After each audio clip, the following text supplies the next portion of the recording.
Hey everyone, welcome and thank you so much for being here. This is the Beyond the Shadow of Doubt podcast, where I aim to bring the traditionally somewhat taboo topic of doubt and questioning out of the shadows of shame and into the sunlight. My name is Megan Skidmore, and I am a life transitions coach.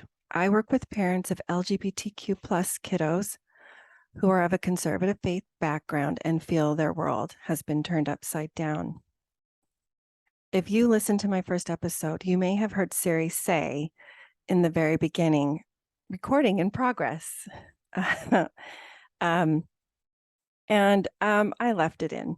I purposely am creating these episodes with minimal pomp and no circumstance. But seriously, I record them and I pretty much post immediately with little to no editing. And I do that on purpose. My hope is that these episodes come across as easily and naturally as if we were sitting together, chatting as friends over lunch. So, moving on, in my introductory episode, I shared that I am a life coach certified through the Life Coach School.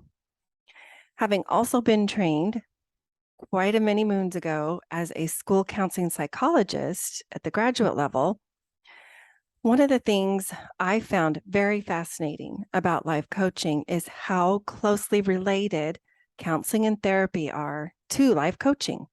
Yet each serves a different part of the human experience and psyche. Life coaching is very much like a sister to therapy. I'm often asked what the difference is between the two. So allow me to try to paint a picture here. By sharing an experience that happened to our family. Between last Christmas and New Year's, my family and I took a few days to go to a remote part of Oklahoma and visited a beautiful state park there. There was the perfect spot for hiking and climbing and just enjoying being outdoors in nature in general.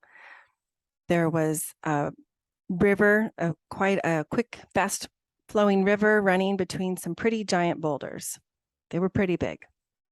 And as we hiked, my oldest was playing a leapfrog of sorts from one boulder to the next and to the next. And in one spot, accidentally lost her footing and she fell. Her right hand was holding her cell phone, and both of these broke her fall and also broke into many pieces. So the rest of that afternoon was spent finding an urgent care clinic. It ended up being broken and in need of pinning. So once we returned back home to Dallas, there was follow-up surgery, which included 2 long metal plates put into 2 places, as well as physical therapy, and then weeks where she could lift nothing heavier than a coffee cup. And this was per doctor's orders. It was absolutely necessary to allow time for the bones to heal properly, as well as rebuild movement and strength with the help of a physical therapist, and also effort and work on my daughter's part as well. This would not be a good time to be hiring a personal trainer. To do so would go completely against common sense. Lifting weights on a broken hand would push her physical capacity very unnecessarily and possibly worsen the situation. However, once the injury is healed and her hand is strengthened, has retained or regained that mobility through physical therapy, then at that point, further training, growth, strengthening, progress, pushing oneself, that's when that can occur. So similarly, therapy work allows one to focus on healing injury often due to past events. So just like the personal trainer in the example is focused on healing an injury occurring in the past, a therapist can help an individual process pain and emotions and try to make some kind of sense or peace from these past events or quote unquote injuries. Emotional, physical, sexual, and or spiritual abuse or neglect leave injuries that sometimes remain open wounds for years. Now, a talented therapist can definitely help those open wounds heal. And although they may leave scars, the individual is better able to function and live their life. Or in other words, their hand can lift weights again, even if those weights might be a little lighter than what they were previously. Of course, there's never this point of arrival where we can say a person is 100% healed from therapy. That's completely unrealistic.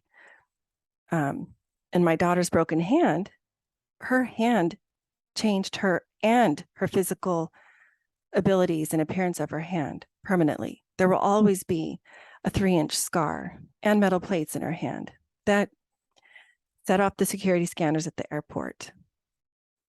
So she's healed and changed at the same time, which is similar to this concept that a person can be healed and changed from therapy.